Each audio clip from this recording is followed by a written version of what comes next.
games. They give a lot of windows for comebacks, and surprise, surprise, SKT is one of the best teams in the world at finding that comeback.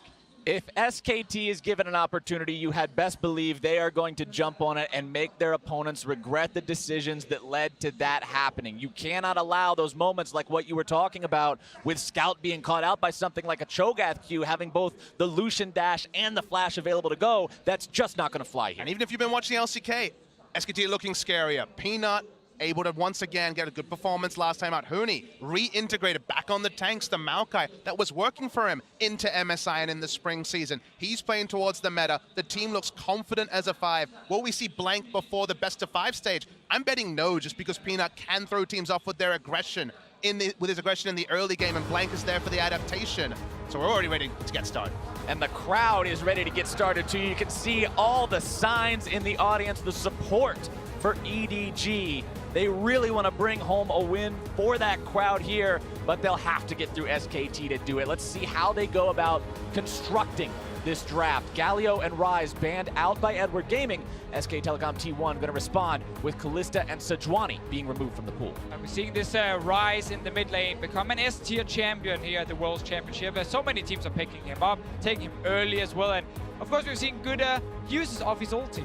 And there's good Rises and there's Faker's Rise. This guy has an SKT World skin for Rise. Very famous Rise, but has only lost, I believe, 4 times in his career, among his most played. So no surprise, the ban comes through from EDG. And once again, we see the Xayah priority very high. Xayah first picked on the side of Edward Gaming, as the Gragas and the Shen are the last couple of bans this time around. Now it's up to SKT. Let's see how they start their draft off. Very interesting to see such a high priority, a first round ban onto Shen. We saw Shen yesterday from Mouse. It was actually AHQ that talked about the fact that Shen, they felt like that was shutting down a lot of their counterplay. So they're respecting it, even though when I was watching the Shen, I was really feeling like they weren't getting the maximum value yesterday, EDG, out of the Shen's global presence. SKT getting maximum value out of their first rotation, though, stealing away Rakan from EDG and then getting that Jarvan pick we see so often. They can still go for Tristana if they want to as the AD carry and be more than fine down in this bottom lane here. I love to see, though, when teams are playing against like these Rakans without Xayah, actually go for like counter picks to the Rakan specifically. We're looking at things like Morgana can be one of them, Braum, Alistar, Thresh, like some of these champions that can shut down the Rakan very hard. Not in this game, though, because, you know, Janna Lulu Art Sensor is a thing, so it becomes just the safe Janna choice. Well, the Janna picked up, that means the bottom lane is finalized there for EDG. Xayah plus Janna. Then you've got the Rek'Sai in the jungle. Meanwhile, SKT, they're going with Jarvan most likely in the jungle and the Rakan Twitch bottom lane. And that's also where the Janna gets more value against Jarvan specifically. We saw it in the last game with C9. Like, you are this Jarvan here, you want to EQ combo into a fight, instantly you get ulted by the Janna, you're out of it, and you're actually not adding a lot of value there. And I think the Twitch is a nice pick here. It's not a big one for Bang. Prey certainly a famous Twitch player, but Bang, in and out in terms of his champion pool. I like it because you see Rek'Sai and you're like, well, backline threat is not there in the first 3 picks. You're feeling very safe to lock in Twitch. Pass-through damage will be a thing, whatever is locked in for the next 2 picks for EDG. So Twitch has been situational so far at Worlds, but I think it's going to keep rising in priority. And as expected by what you've seen so far in the first part of the picking, the banning in the second part will reply in kind, as the top laners are being banned out by SKT, Renekton and Trundle taken off the board, while EDG removes LeBlanc. Smells like Cho'Gath suddenly coming in for Huni, and then they can last pick mid for Faker against Scout to make sure they have basically lanes or solo lanes that can handle themselves. They don't actually necessarily need a lot of help in case you want to play around this bottom side where your Twitch is already sitting. So with the Trundle ban, which is one of those Cho'Gath counters, we can see, but sadly I've not seen actually so far at this tournament, but obviously Huni loves to play this champion in top lane. And there's different weeds that people will have. Other teams that play around their top lane that don't have Faker in the mid lane might lock in mid here to potentially flex the Jarvan, but SKT does not play top lane Jarvan with any regularity, so they're happy to go Cho'Gath, one of the dominant picks we've had so far at Worlds, and now Scout has to blind pick for mid lane. And we also need some magic damage from EDG, so Lucian should not be an option for Scout, even though he loves to take that champion. Corki is available for him to pick. Syndra is also there. LeBlanc is banned away, so he can't go back to that one, and he's actually going to Lucian. Okay, fair enough, you swap into Rumble. I'm just going to say very quickly, I do not like this. You're going to get so damn outscaled, it's going to hurt EDG, and they showed yesterday they could not close the game in time, and now they're opting into a snowball comp. When your #1 tank is a Rek'Sai, Your comp might have some difficulties in the current state of the game, but that is what EDG has opted into. What do they want to play against the Lucian? They've banned away LeBlanc and Cassio. We see it often. Will it just be a farm lane, and a farm lane that can go? Certainly, Araya. If you checked in at MSI, you'll remember that Faker had struggles in this match. He's played it subsequently. He's been just fine. They're going for Oriana. They're going for scaling. And I see you rub your hands with the Deficio because there's a certain time reader, around 25 to 30 minutes, where you only look at SK Telecom. And I'm looking straight at Clearlove on this Rek'Sai. Now, Rek'Sai, good early clear, can gank in the early game. Clearlove is a player who's not been performing at Worlds. This is the game for him to prove every single hater wrong, because he needs to be so active in the early game, shutting down multiple lanes on side of SKT in order for EDG to get a big enough lead. I mean, it probably has to go Warrior, even though there is no front line. He does not have Rise Instance there. He does not have the Twisted Advance. There is damage in the lanes, but not reliable CC, so he managed to do it in the LPL Grand Final with the reverse sweep. His experience came in a trump in front of his home crowd in Wuhan. He needs to do it again. But you've got to be so careful, Papa Smithy. You end up going with a Warrior on this Rek'Sai. All of a sudden, you have 5 members on your team that make a delicious Cho'Gath burger, and he is going to just go to town with those feet. You can build a Cinderhulk and a Warmog. He's got no front line EDG. Sorry to say, Rek'Sai can only do so much. This is definitely a game of timers for Edward Game. You can hear the crowd roar. They are ready to go. They want to see an EDG win here. You can see the signs. You can hear the cheers. This is the game where EDG could tie up their score, but SKT is going to be a real hard opponent.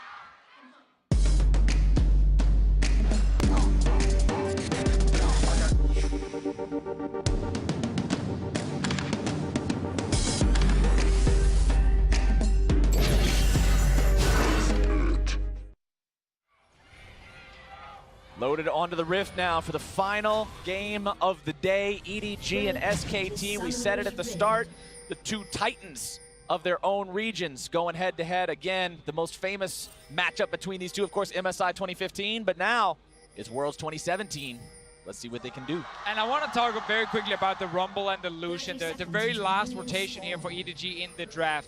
I think they actually said, you know, step away from what is the ideal composition and say what are the best comfort picks available. Mouse's Rumble is actually very, very good, and he's able to have a lot of impact in mid-game team fights with it.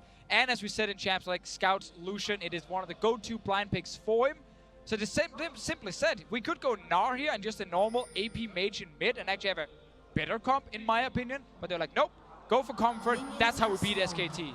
And you need to give comfort to Scout, because again, he's against Faker. Faker was interviewed before he came to World and said, is there any special preparations for facing against an old teammate? He said, no, it's going to be another game. You saw him in the previous match. There is still a single no. He does say that losing to an ex-SKT member would bring him down. Wasn't going to be brought down by Impact yesterday. It's on Scout, and he's starting Cull against Faker, which already feels like a confidence play. That is pretty audacious. And remember, like we saw with Cloud9 versus SKT, you try to do anything tricky against Faker, you're likely to have it turned around on you. The man is considered the best for a reason, so keep your eyes on him as this game goes on to see exactly what he can get done in that mid lane, as we've got pretty standard starts coming out in the jungle and pretty much everywhere. Yeah, we also see that call pretty often in the LPL, even from Scout as well. I don't even think it's too risky specifically. Yeah, you lose a bit of base HP compared to like a Doran's Blade, but the sustain is nice, and the damage is there.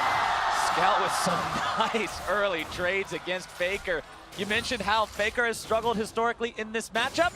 Well, maybe he hasn't quite learned all the ins and outs of it just yet, or maybe he's setting me up to be wrong yet again. We'll have to see. We are only at level 2. And sometimes we have to be specific with Faker. Big calls. There is a history. Big predictions. There is a history where he struggled in the matchup. He has been able to circumvent it subsequently, but it was against a Chinese team at an international event, so it goes right to the front of your memory. And it's cool to see Scout, even with all the intangibles, playing aggressive like you should in the matchup against Ori. And again, we're also looking at Clearlove. He needs to be active early on. He needs to be successful. He wants the first gank. Let's see if they can find it. Flashing of the knockup. One to Faker. He's going to be taken low. Scout still looking to find the damage. One more auto attack might be able to do it. First blood for EDG! And what a start! Scout in the mid lane with Clearlove getting a kill onto Faker. This is exactly what EDG needed in order to snowball this game. And the crowd are going wild. They knew what to expect, but we know that Faker will always step forward. He will not be denied. That time, it was to his demise. Everything was shaking in here just for a moment as soon as I got that kill. Let's see the replay. It's a nice gank from clearlove, and then after the flash from Faker, he just follows, and then we just see clearlove step out of tower aggro. Scout knowing he can take one more tower shot. Cannon Minion almost did him dirty there, but he was able to live through all of it. Very nice confidence play. Jie able to do it against SKT mere months ago. Now it's on Scout. And this is what we mentioned in the intro. A team like EDG, they can get an early advantage. They can get some of these kills early on, and they need them so badly because we know the SKT late game with the draft and with the players is amazing. So you do not want to go there if you're EDG. Almost feels like the Janna is wool over your eyes, because otherwise no relic shield on their side. We see it engage. Nice trading coming out from the EDG bottom lane. Bang gonna be losing about half of his health there. The Blade Caller finding the root to allow that little bit of extra damage from the auto attacks on the end of things, as now Peanut looking around this mid lane. Definitely be 3 pushing lanes for EDG, and only Peanut to punish them. Counter ganks would spell his demise. No flash up for clearlove, we should mention. Both flashes used to secure that kill. So we're watching Peanut looking to come from behind. He has not been spotted yet. And there've been no camp on the bottom side, so EDG probably did not expect Peanut to actually bait there. They're gonna get surprised now. iBoy gonna be the one who's jumped on. Wolf starting the fight off. Peanut wants to come in here with the flag and drag if he can. Root comes out onto Bang. iBoy still looking to get out, but not quite yet. Barrier is down, but he still walks away and survives with his life. And that's why barrier heal has become so common in what is usually very defensive bot lanes. It's not even single-digit HP. He lives with over 250. Barrier and heal is a massive injection, and SKT, even waiting for the engage, wasn't enough. See around mid lane, clearlove is here again. It is Operation Feed Scout. Shut down a Faker all in one fell swoop, waiting for his moment. Faker has enough mana to still respond to this. Close Scout. to full HP, no summoners. Scout is trying to force him, corral him into being closer to that Raptor brush. Or Raptor camp, I should say. There it is. Clearlove comes over the wall, knockup comes down, more damage goes through. They don't quite have enough to finish it this time, but they will force Faker away. Exactly, they force Faker back. That means Scout can get level 6 in lane now and push in this wave. Faker will return only level 5 and lose some more minions. He's already down 15 CS this early on in the game. We're only 6 minutes into it. So once again, it is the perfect start for Scout in the mid lane. Stats comparison coming up on your screen right now between these two. Scout, 5.2 KDA compared to Faker's 3.6. Kill KDA participation. First place in kill participation from Scout. And KDA-wise certainly is night and day for the side of Scout. Kill participation's a little bit misleading. A lot of team fighting in the LPL. That's true. Goes to the late game, whereas Faker, we all know it, sometimes he just goes top lane, hoovers up minion wave, is more of a 1-3-1 threat. So that part is misleading, but it hasn't been a statistically outstanding season for Faker. Really the excitement for Faker, apart from his legacy, was how he ended the season, pushing through the other best mid lanes in Korea to eventually be stopped by BDD in the final. And EDG, one thing I'm excited about for this team right now, after they had initially found that first blood, this team was up 800 gold. Now later, they're up over 1,000 gold. That lead has been passively growing larger and larger because of the advantages they're just accruing in these lanes on their own. These guys are playing the early game well. Now iBoy and Mako pushing up the bottom lane yet again, keeping their opponents underneath the turret. Almost every time we pan down here, we're seeing Bang and Wolf just stuck farming up underneath their own structure. And Bang is just delaying all his damage in this game here with the Relic Shield. Now Ninja Tabby coming in as his first item, looking at, of course, Xayah, Rek'Sai, Lucian, all going to his lane and fighting him. So it is an item that will give him a lot of value in terms of the stats, but again, delays his own damage. Call for the Xayah as well means he'll be able to farm up plenty, recognizing the fact that this lane's going pretty slowly. Clearlove trying to steal away that enemy blue buff from Peanut. 7-1 record for Clearlove as Rek'Sai in summer for the LPL. Now stealing this away, giving it over to Scout.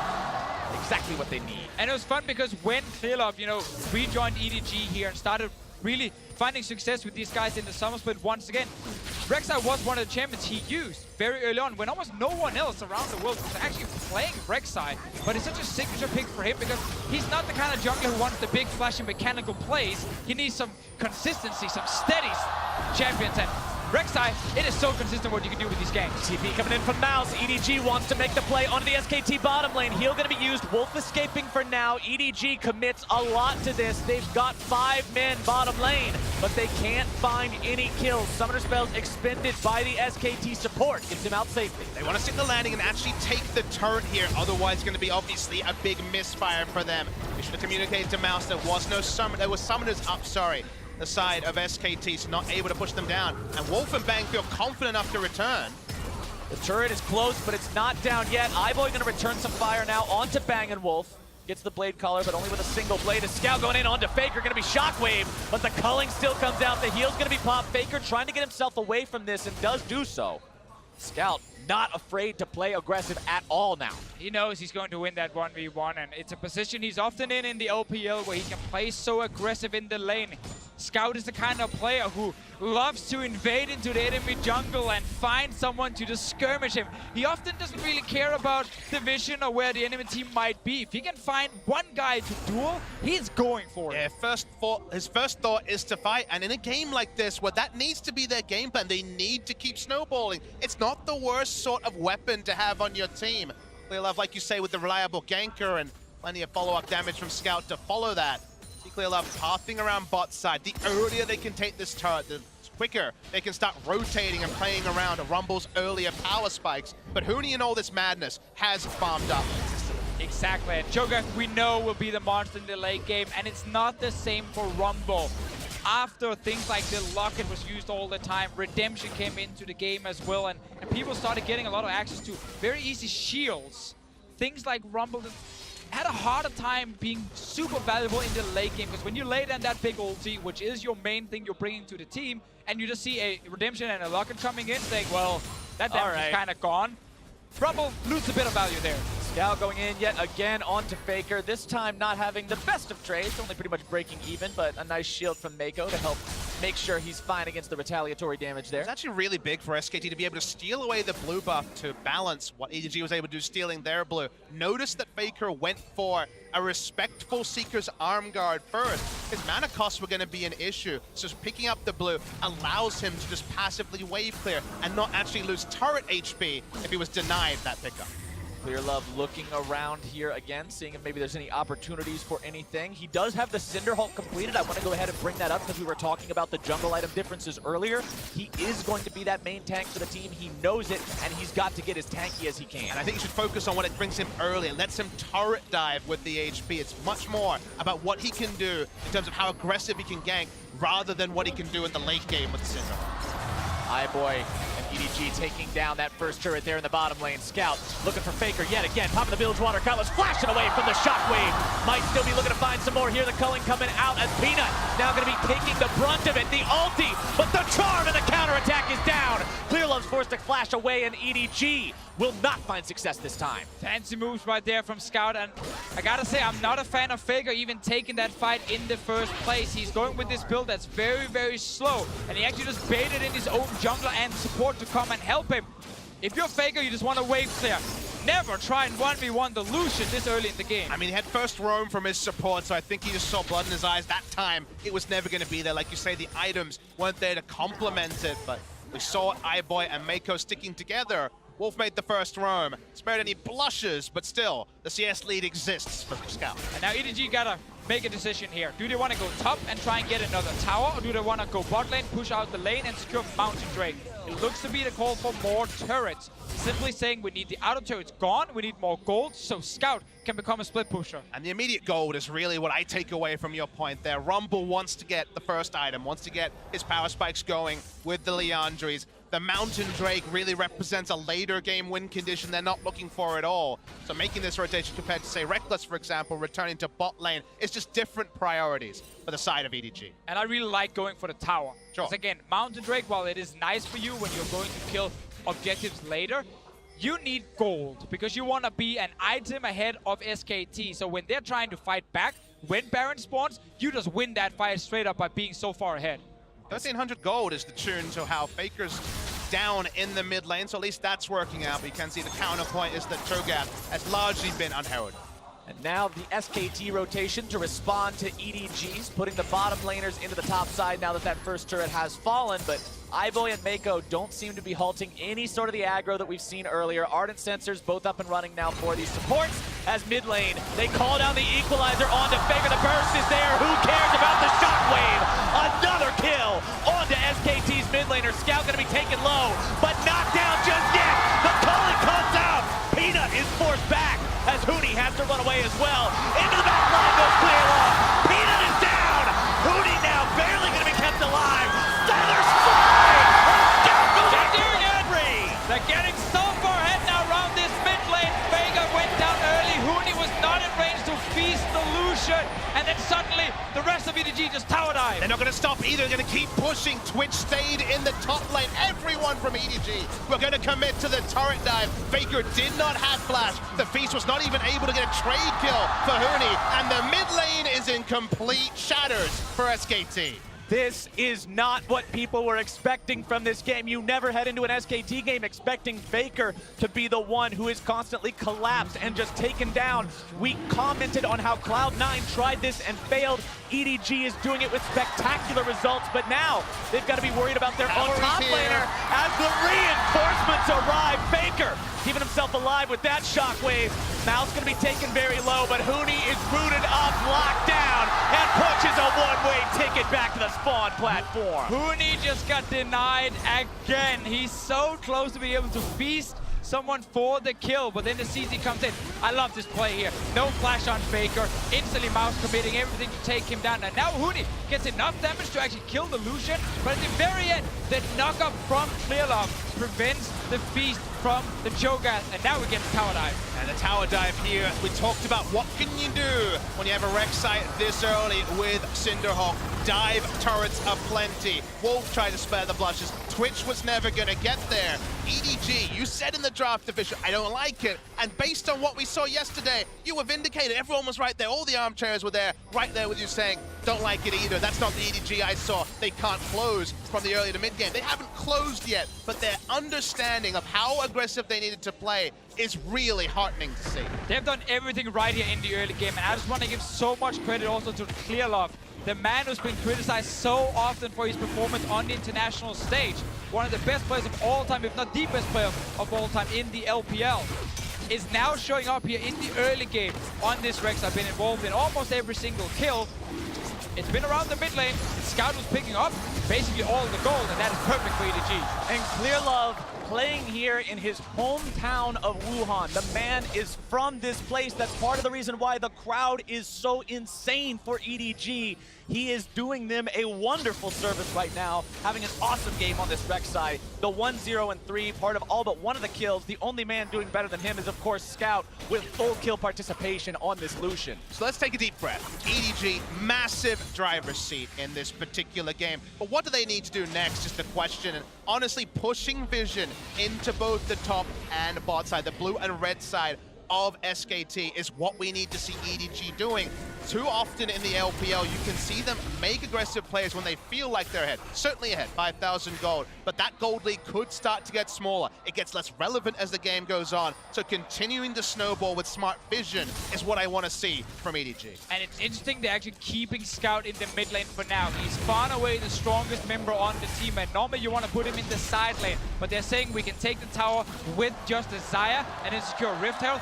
Once the outer turrets are gone, then Scout can split push. Let's see what happens. Bang trying to start the fight out onto Scout here. Nice flash over the wall, staying alive, avoiding the recombo. As now that he's safe, EDG feels comfortable putting effort into this top lane tier 1 turret, continuing to take the Rift Herald. Things are going their way. And they're trading up beautifully here. They had the equalizer in bot lane. That's why Mouse stuck around. Level 11, 2 points in the equalizer. Clears out the minion wave, delays the timer by which SKT can crack a second turret of the game. Meanwhile, Lazy 4 and a Rift Herald already obtained by EDG. SKT stealing away the enemy red buff. They'll take down their second turret of the game, but now Mouth gonna be the one caught out, returning a lot of damage onto Peanut, forced to flash out of that Cataclysm to stay safe. SKT does get that objective. It takes Faker a little while, but at least he gets it, gets that local gold, gets himself a little bit more caught up. He's got a ways to go. And the reason we pointed out much earlier that SKT is the kind of team where you can get these early leads against out them. here. Oh, actually. Bang finding himself getting culled pretty quickly. Scout's not going to chase that one any further. But basically, SKT during the summer split, and even also before the summer split, we saw this at MSI as well, like, they have these games where they're drafting very defensively, and they are falling behind early on, especially a man like Faker can be a target for a lot of ganks, but also in the bottom lane, we've seen Bang struggle against some of those, junglers early on. SKT have been in this situation multiple times, and in the LCK here in the summer split, where it's been a little bit more shaky, I feel like they've lost more of those games than we normally see from them. I think that's a correct read. What was working for them at MSI is that even when other lanes were on fire, and Faker himself fell behind at MSI, Huni was actually having massive performance. You'll remember, he was taking all the gold between 15 and 30 minutes, picking up all the CS, being a powered Galio, I guess was the meta back at MSI. But what's happened since then is Huni hasn't played that much in summer. They've gone for Untara, much more of a role player. And here we find a game where Huni has a lot of gold. He's been shut down a couple of times, but he's really the benefactor of a slow early game, and they just haven't been playing that style, and they look less comfortable doing. And now we also got to see if EDG, after taking down the outer turrets, can use this advantage to get that full vision control you mentioned earlier, Papa Smithy. It's always about pushing lanes first, then invading the jungle. Get down the vision, deny the enemy vision, and look for picks. Look for these fights. You really want to get this Lucian in the face of SKT. Let's see if EDG can steal away this blue buff. For now, that's the concern. Looks like they won't get it just yet. Smite comes out, but it's not low enough. Good patience there on the spear from Peanut. Means he can grab that for himself, but it is denied from Faker. Just contesting this keeps it off the mid laner.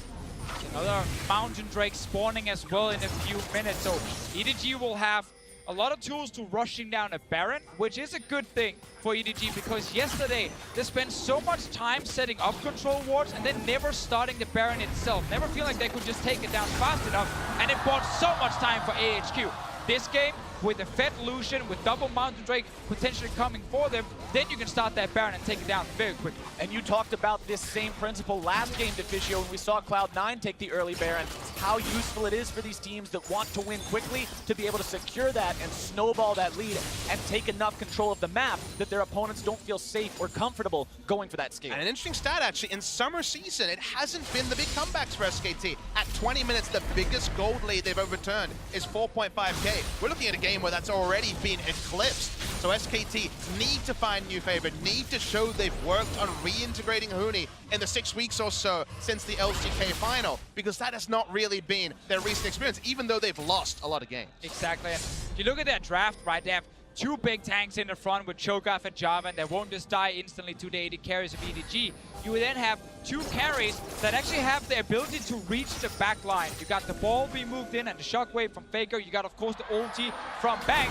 Scout is getting caught out. Scout in some trouble here. Might have a difficult time getting himself away. Has to try to escape the cataclysm. Some fancy feet to get out of that one. Make sure he dashes over the wall. Now Peanut, the one in trouble, can't quite flash over.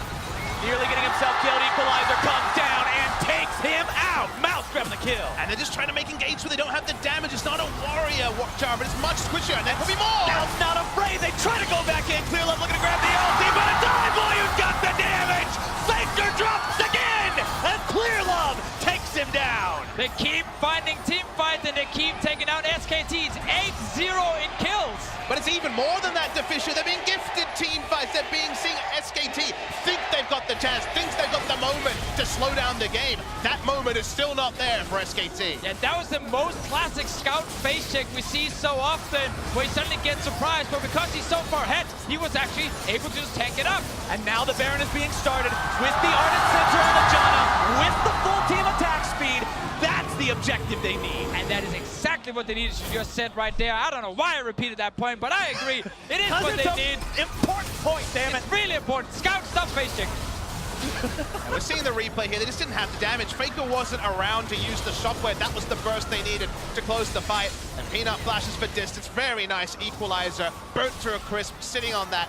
More and more kills, and you would think, as a Korean analyst, I would watch this and feel bad for SKT, but they drafted scaling in a similar fashion to how AHQ did in the previous game. And what did I say to Fisher? I said, the right way to play the game is to take the risk, is to push for the vision, is to play decisive. And EDG are playing with decisiveness that we did not see yesterday. And it's okay, Papa. You're here with friends. You can cry. Let it all out. We've got you, Give me buddy. 2 shoulders. I got him. This is the support group right here. Got We got you, him. pal. EDG. We got you, Stubborn. and EDG got second Mountain Drake. Going to continue to provide them with extra objective control and pushing power.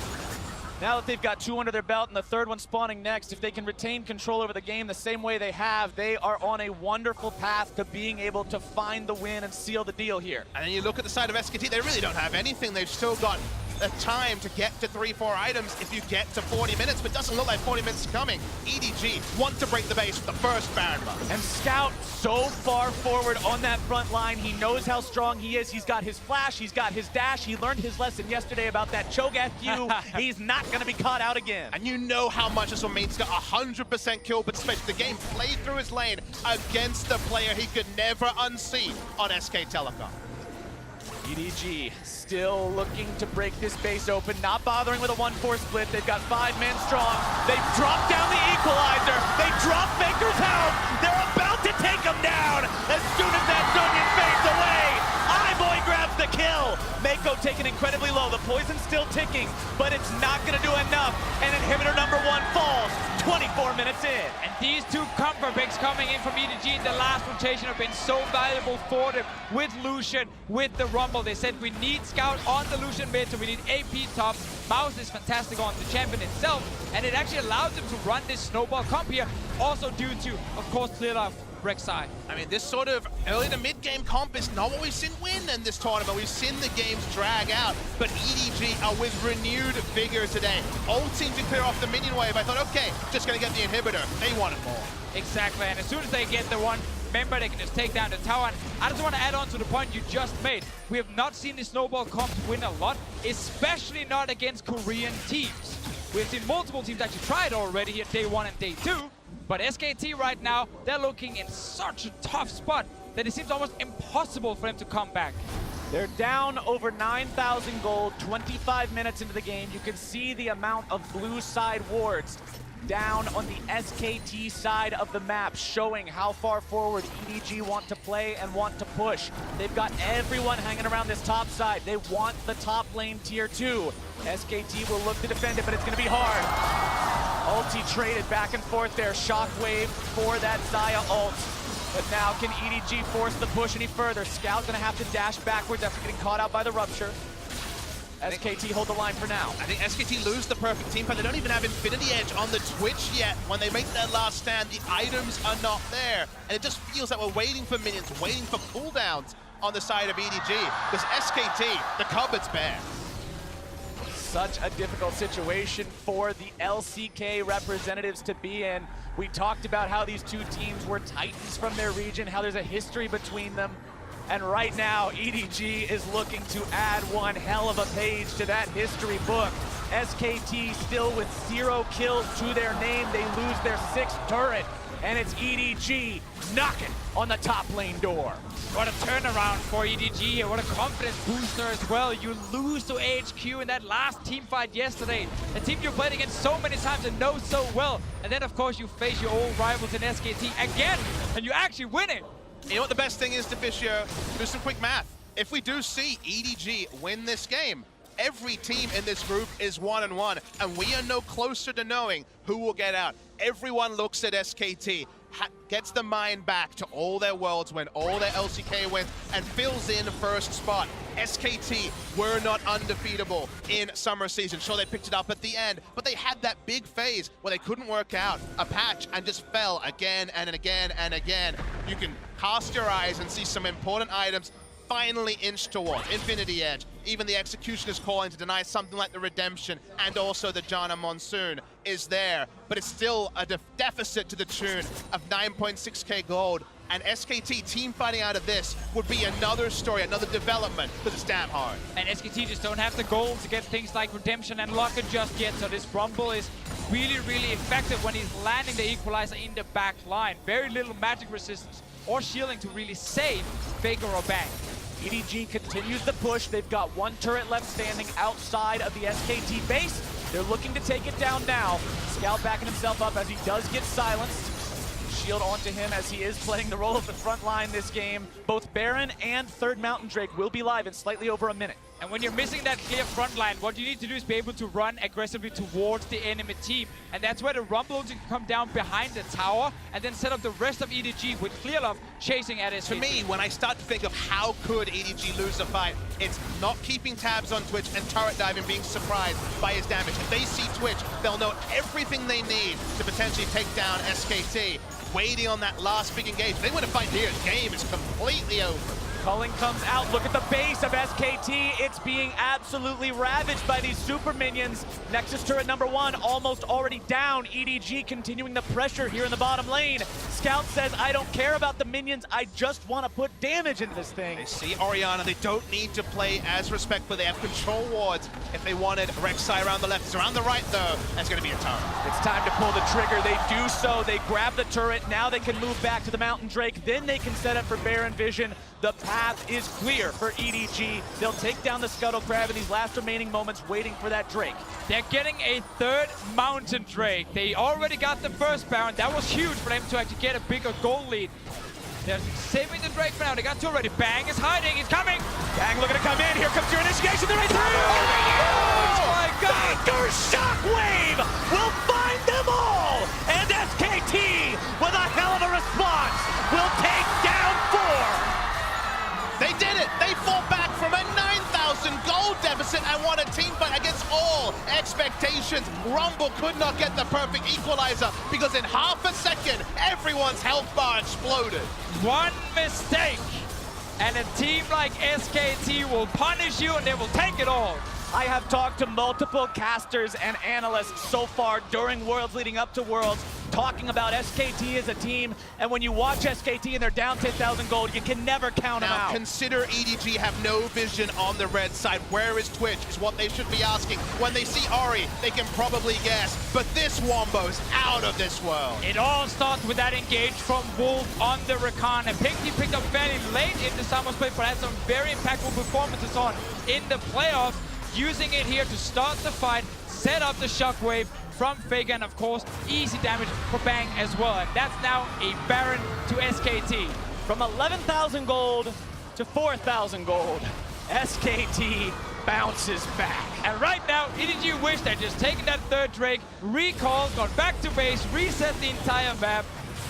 But sadly for them, they walked into the mid lane and SKT were ready. And now we've got that point where you've got to worry about the composition difference because SKT has that scaling comp. They've got that big front line. I mean, you just put your eyes into the items on the right side of your screen. Death Cap out of nowhere. Second Zeal item completed for Bang, who was smarting, what, 5 minutes ago without even an Infinity Edge. That's turned into 2 Zeal items. And these are the item points. This is the time of post 30 minutes where some of those prophecies from pick and ban suddenly look eerily surprising. But man, the way it got here, the turn it took, was basically a horror film for any LPL fan. I mean, it's been a fantastic game to watch so far here. And the fact that SKT are now hitting the late game, meaning they have the stronger comp, is fantastic for them. They're hiding in this little brush here. Seeing if they can find the pick on Huni, who pops the Righteous Glory, but there's no way out of that. Bang shows his face, but not really in a good Equalizer! Equalizer comes down. Both Redemption's gonna be overlaid like a Venn diagram. Not a lot coming out from either one of those. Peanut now gonna be the target. SKT may be in a tough spot. Scout looking for more. Has to be very respectful of what Faker can do. I like the play there from EDG. Hide in the brush here to get a kill to try and stop the Baron buff team from pushing.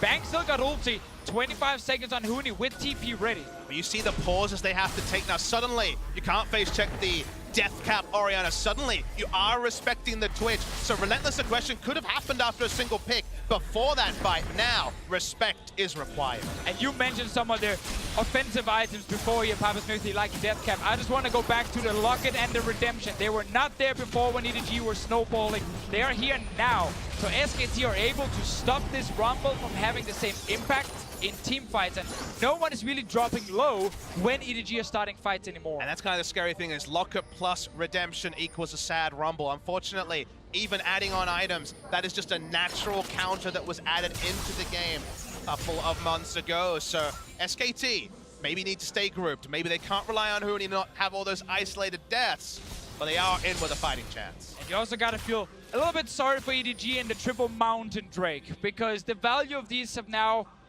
basically disappeared when it comes to winning late game fights. You've already gotten most of the objectives you needed. That second Baron respawn was supposed to be where EDG cashed in on having multiple Mountain Drakes just rushing it down. But they lost that fight. They're not getting any scaling from it either. So it's all in favor of SKT at the moment. How quickly the tides can turn. All it takes is one incredible team fight from one incredible team with one incredible shockwave. And now they are in full control, pushing up into the base of EDG, wanting to claim some inhibitor turrets of their own. They've got Huni in the top lane, everyone else here bottom side, seeing what they can accomplish. Baron will be active for another 45 seconds as EDG has just seen a complete change in attitude from Scout being on the front line, constantly flexing those muscles, shooting whenever he has a chance, to now having to play back behind that turret. Comp can't deal with the 4-1. Cho'Gath and Rumble. Cho'Gath laughs in the face of Rumble. At this point in the game, he's going to take a free outer turret. The biggest factor, Philip wants to make a play on the floor. Clearlove goes in, looks to find the flash into the knockup, but now it's going to be Scout who's in some danger. There comes your finish down! And back down! They got two! They get the support as well! They've got the double kill for iBoy! Hooney's on the run. EDG looking to finish him off. The Righteous Glory pops. Hooney's gonna get himself away, but the Joe is slow, and Scout's looking to run him down. He's still chasing. Hooney's just trying to buy time here. He wants people to respawn. Hooney's gonna die very soon. Hooney will go down. The flash from Mako to bringing the guarantee it. minions. EDG marching up the mid lane. They've got 25 seconds on Bang and Peanut. They just need to kill one inhib and then straight towards the Nexus turrets. It's just Orianna for 15 seconds. They'll get the respawns. Wolf will be there in 5, but EDG are 5 men strong, and they feel like they can finish it here. Taker needs to try and kill the minions. Shockwave is ready, just a few more seconds. Wolf and Bang ball are there. up. Wolf and Bang are up. EDG decides to not go for this. They know that they could go so wrong so quickly. They back away. Great engage though in the bottom lane. They knew Huni was in the top lane. He could not join the fight in time. And while everyone was looking at Faker because he was the one Clearlove jumped onto, Bang actually with flash available ended up getting caught. Consider also that when Cho'Gath is not there, you can't really set the tempo of a fight. You can't know where to put the ball because the fight moves so quickly. The shockwave is almost an afterthought. Bang caught in the front. He actually got hit by the blade crawler. Exactly, it was all on iBoy right there. The entire front line of SKT were gone because Peanut was actually sitting in the jungle, just kind of looking for potentially a flank onto EDG, and we get to see Huni just die in the very end. Mako using the flash for that one. My favorite thing is we're being spoiled. This was not supposed to be a game of inches. EDG were running them over. We thought it would just be academic. SKT only have 4 kills on the board and not won a team fight, barring the explosive one in mid lane. But suddenly, it's all up for grabs. A gold lead for EDG. So many advantages for EDG. They've done everything but punch their ticket to a single game win in this group. And yet, everyone is sitting here wondering, because we've all had PTSD about SKT coming back. This team is so good at playing from behind, and you mentioned just a few moments ago to Fischio about the status of the Mountain Drakes and how those are not the most useful, but they will provide Elder Dragon stacks. Scout gonna be caught out. They get both the AD carry. Scout jumping himself away, but Wolf is down! EDG's found one. Clearlove gonna be going into ulti mode to keep himself safe, bang! but Bang goes bang, bang, bang! Rat-a-tat-tat finds himself two. Now they're looking to finish off the red. Going. Scout drops. iBoy stands alone. Man, iBoy, if he had more of a front line, you can see the blinking health members. Bang chose his moment, popped out, and the squishy members of EDG were taken down. So often, it is Scout starting fights. This time, once again, face-checking. But I know I was guilty of seeing the start and thinking, maybe this one, they would win. We all saw it right there, equalizing the choke point, both dying early, but that's where the problem with all these squishy members comes in for EDG, because Bang's ulti will always go through almost all of them and deal so much damage. Now, yesterday we saw twice Scout is caught on Lucian, game ends. He's caught here, he gets equalized, but remember, he gets shockwave, but doesn't matter. Equalizer comes in, but Bang is not there yet. He's not using his ult yet. He pops his ult and silence into 3 shots, and goodbye. 80% HP for 3 members. Very well done by the SKT 80 carry.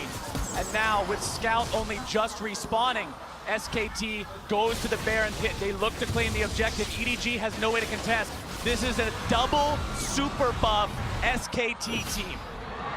And once again, you have one of these games where you just feel like EDG should be able to win because they were so far ahead. But on the other side, you have these legendary players who's been in this situation for years, like Bang, like Faker, and they're able to come up big in the very, very important moment. And the part I love about Worlds is Deficio. It feels like it's a final here. It feels like this is the culmination of something. It's only the culmination of day 2 of the group stage. The crowd going mental every time EDG picks up a kill. SKT trying to steady the ship.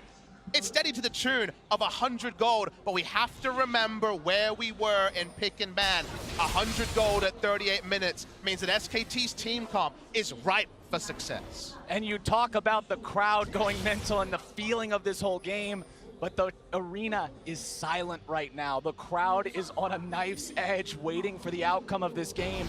Everyone knows that the next fight could easily determine which Nexus stays and which one explodes. It's on the individual talent of EDG to win the next fight. They will not have anything going in their favor other than just purely the mechanics and how they're using these specific champions here. We gotta get the perfect equalizer from Mouse. We need Klilov to get a good knock-up on the backline of SKT. Scout and iBoy have had good team fights. They need to find another one to win here. They're against the Baron buff and the Elder Drake of SKT and the late game comp. Once again, Huni not grouped. Of course, they're working on their side lanes here. SKT wanting to take down the last of the turrets, shy of the inhibitor turrets. It goes down, their first gold lead in a while. Inconsequential, like we mentioned, though. Not in any way getting the maximum value out of these buffs, it should be noted. Elder will be falling soon to stay themselves up, and, well, at least we can rejoice, because when we don't see the base being broken, we're going to get at least one more 5v5. Any single fight, any single pick could be this game, gentlemen. Red inhibitor respawning mid lane as Bang opens up on the top lane inhibitor of EDG. Scout, Clear Love, these guys that did so much in the first part of the game now find themselves on the back foot yet again. All 10 summoner spells up on the side of EDG. Not the same story being told for SKT, but they've still got the majority of them. It's like you said, Deficio, it all comes down to who plays it better. Gold doesn't mean anything. Everything before this point is just moot. It's equal ground. It's who's gonna win, and Clear Love wants to go in. He's gonna be silenced, forced back a little bit now. Peanut soaking some damage of his own. Wolf jumping to his aid. The inhibitor turret continuing to tank damage. The knockup coming out again onto Clear Love. Mouse not finding the opportunity to lay down the damage. Scout. As Scout goes over the wall, finds a couple more shots into Huni. SKT now retreating after grabbing the turret.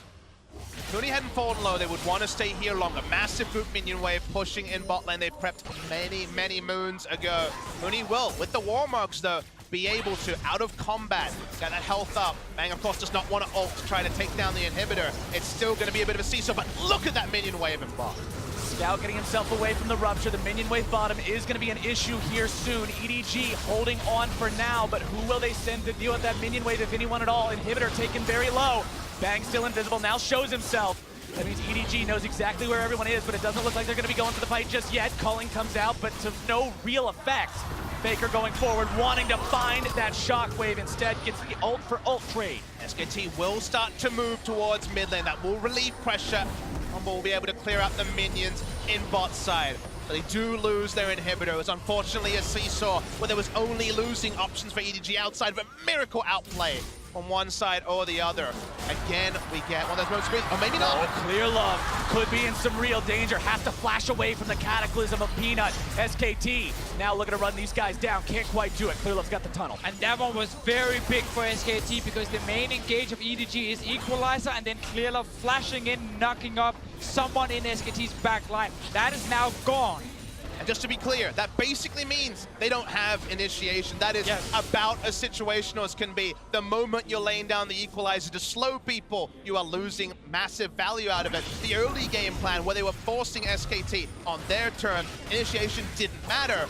Now, where the game has become line ball, those few tiny mistakes they made, that one team fight in mid lane, and the team comp really doesn't have the answer. And that's what we said in Champion Select, that EDG had some fatal mistakes on day one, and every one of those windows that you even leave cracked open, SKT is gonna kick wide open. But let's be clear, take the advantage. AHQ had gaping open windows. The gust was coming in, it was a big breeze, everyone felt it. I put on a jumper. The windows here were much smaller, and yet SKT did SKT things. Exactly that. Huni gonna take about half his HP and damage there. Gold difference over time. You've got a lovely blue mountain range that suddenly dips into a lake of blood, and that blood has been SKT's lead. Has been EDG's lead, excuse me, SKT's revenge as they break down inhibitor turret number 2. SKT are feeling so confident moving forward, hitting the turret, knowing Clear Love can't get onto them very easily. iBoys had some good moves where he actually caught out Bang with his own blade call-up, and he needs to play very aggressive in the fight and exposing himself to a shockwave or maybe to Bang's damage with that ulti from the Twitch. Scout getting himself away from Faker. Culling comes down. Equalizer also going to be used. Redemption now to continue the fight, but it's Clear Love who drops first. SKT continue the charge. Clear Love taken down means there is no front line for EDG. SKT continues the push. The Featherstorm comes out but won't be finding anything. And SKT will look to end the game here. Scout barely getting himself away. Now going to be juggled around. Now going to be brought down. Faker grabs the kill in the mouth. Bang with the killing spree on the Scout. Watch iBoy. And no matter how bad things looked, SKT still looks to finish here. iBoy alive. You've got to be mindful of the Xayah. Mako there to give him the Ardent Sensor, look to keep him alive. iBoy knocked up, now gonna be juggled, now taken down. SKT, legends for a reason, find their win. SKT are the best team to ever play League of Legends, and that man has been there for all of it. I couldn't see a way back. The stats couldn't see a way back, but one team fight initiated by Wolf, just like his famous Zyra flash in at MSI. He went in on Rakan. The Bang was able to clean it up, and from there, you see the resigned looks on EDG's faces. They've had one stolen from them. I just still want to give so much credit to EDG and how they played that early game. Aiming for that Lucian in the mid lane with Clear Love on his Rex side, camping Faker, shutting him down. Scout was so far ahead. They get Barons, they get everything they needed. At some point in this game, it was 8-0 in kills to EDG. And that's the thing.